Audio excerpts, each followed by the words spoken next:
Okay, so continuing on, I'm going to show you the stair and how it's a little bit trickier. So the biggest thing which I'm going to get to is how to change material on the railing, which is the trickier of the two. But if you click on the stair, it kind of works like I showed you for the furniture and stuff. So when you click on the stair itself and you go to edit type, you see you have the run type, which is whatever it is, and then the landing type, and here. So this 2-inch tread by 1-inch nose, and if I click on this, you'll have that little kind of extra thing. And then you see it's the 2-inch tread by 1-inch nose, and that's where you can do tread material and a riser material. And I'm just going to do cherry wood, just so you can see where it adds to. So now that's just for the treads themselves. So now you have the stringer. So to find where that is, so if you click on right support is a stringer, it's closed, it's type, so where it says type, that's what it's being used as. So you can click on that and then you can change that to a material. Again, I'm just going to use cherry. And so the left support type is the same thing, it's a stringer 2-inch width. That's the family type for that stringer, so that's why it updated on both sides. So those are like kind of all the aspects of that stair there. And this is under the 11-inch max riser, 7-inch max riser, 11-inch tread assembled stair. I'll show the other types quickly in a second. They're a little bit more basic. But the biggest trick, so that it was pretty simple for those, and you can see all the materials changed for those. But the biggest thing is the railing, because you can't do it that way. So if you click on the railing and you go to edit type, you can see the top rail, which is this top piece right here. Its height is 3 feet and its type is this 2x2, rectangular 2x2. But you can only pick the different types that you may have loaded in for that. But you can't edit its material. And there's no way that you can come here and, well, you can tab. You can tab to it here, and then you can go to edit its type and edit its material that way. And actually, this is something new that you can do. Before you could not tab. In previous versions, you could not tab to that top rail, so that's kind of nice that it's updated. So you can tab and go to edit material kind of the same way now. So that's good that they fixed that. And then you could add its material, so if you wanted it to be the wood, you could. Now the balusters, you'll see here the balusters I can't tab to, but if you go to edit type and then you go to baluster placement and edit, you can see that this is the type of baluster that's there.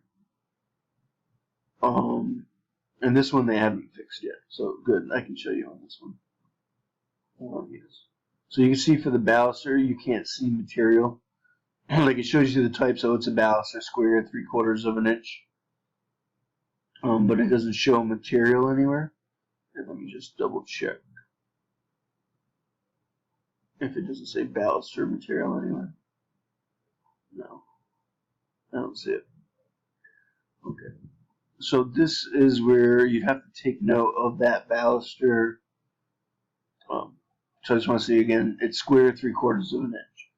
To find that, because I can't tab to it like I could to the top rail, what you have to do is if you scroll down on your project browser and you click on where it says families, if you extend this, open it so it shows the subcategories, and then scroll down to where it says railings, and then balusters square, and then 3/4 of an inch. When you click on that, you can right click and hit type properties, and then now you can add materials to it. And you can see it updates the material for the baluster.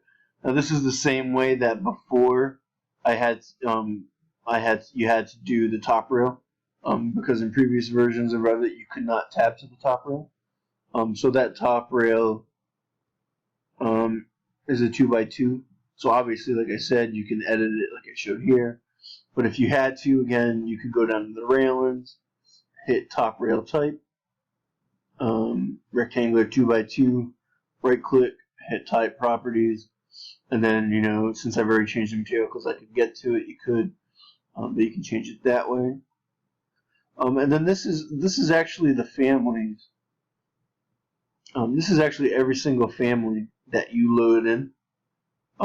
So if you ever find that to be easier to find stuff, you can do the same thing that I showed you with the mullions, where like you can tab to them here, but you can also find it in this kind of family tree. So if you go to curtain wall mullions, and I look what type that is, rectangular, 2.5 by 5, and then you can right click type properties and you could edit its material that way. So basically any family that's here, you can find it within these. So like it's the same for doors, single flush, and then this just brings you back to the type of it itself, that 36 by 48 or whatever size it may be. But for the more complex components like a stair that has a lot of different parts to it.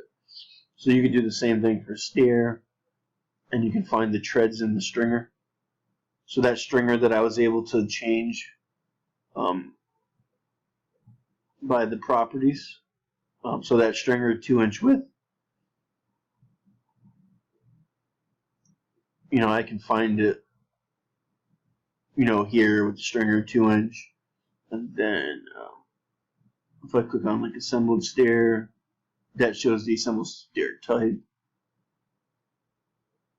But there's all like different things, so you can always find something that, like, so if it's something that you can't click on, you know, like like I showed you for the balusters, if you go to the edit type, you should be able to find like maybe what it is. You know, like here I was able to find that baluster is a square 3/4 of an inch, and then you can find it in the family tree to edit its material. And then like the same as I said for the top rail, if it's something that you can't tap to. So you can see now I turned that whole stair into a wood stair with railings. And if I click on that stair and say let's make it a monolithic stair, this is more of just a solid piece, like concrete. So if you click on it and go to edit type, it's kind of just one material, which I think it's probably here.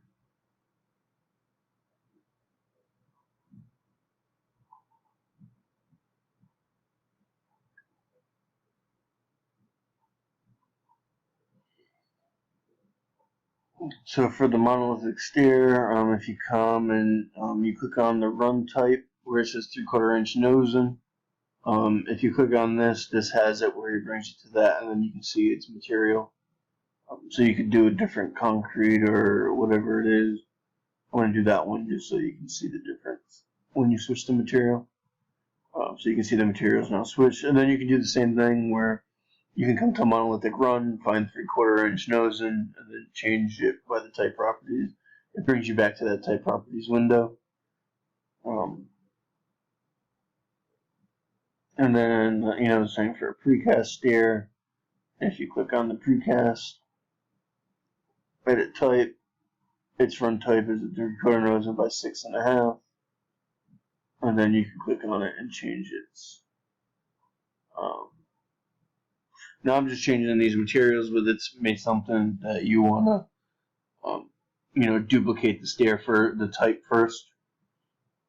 So you could have, you know, if you have multiple stairs of the same type but with different materials, you can duplicate them. So for instance, and this goes for everything else that I was showing you, with all the different materials that I was showing you how to change for all the different building elements.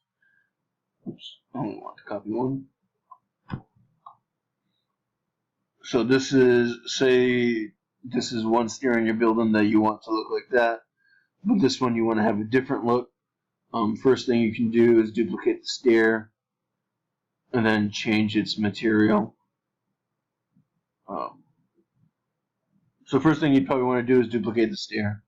So you edit its type, and then the second thing that you want to do is you actually want to duplicate for in this instance, the run type, which would be that, and then duplicate it, and then you can change its material to something that you may have created. And it shouldn't have updated that. Oh, I didn't duplicate the stair first. I didn't accept when I duplicated it. That's why. So duplicate the stair first, and then the run type, and then duplicate the run type, and then change the material. Hit OK. Sometimes it'll mess up like that. You can just ignore it if you can, and then you can see how it changed the material for this one, but that one stays the same.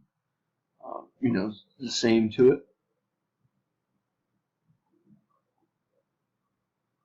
And the same can go for mullions as well, where I showed you. So this is that regular 2.5 one that I changed, and it was aluminum before. So let me put it back to aluminum, so it's there. So if I have like one mullion that I want to change, I'd edit its type first, and you can see how it's grayed out. That's because it's pinned. If you unpin it first, then when you go to edit type, everything's not grayed out. So I can duplicate that, and then now I can give it a different material.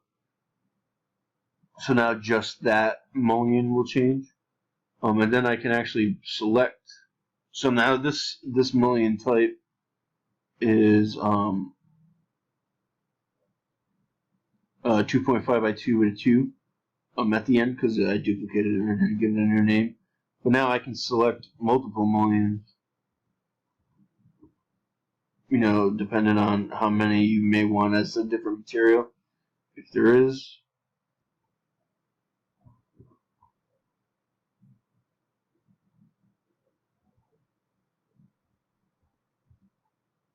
And then after I unpin them, I can tell them to be the second one. That duplicate that I did, and then it would start to change the materials for there. And then the other thing you can do too is you can just change the type here.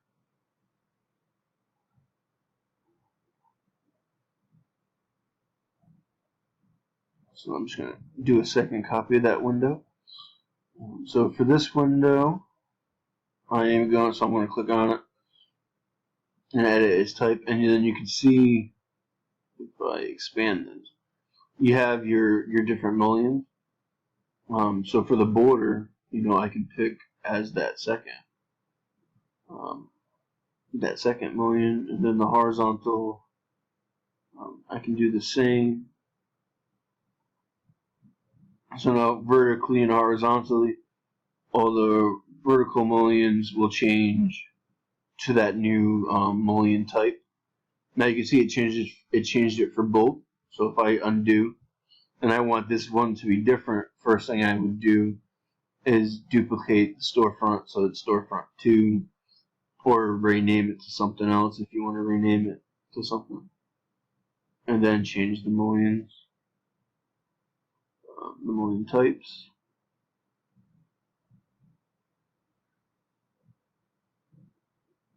And you can see it changed it for that one, but not that one. And then these, if you want to get those back to normal,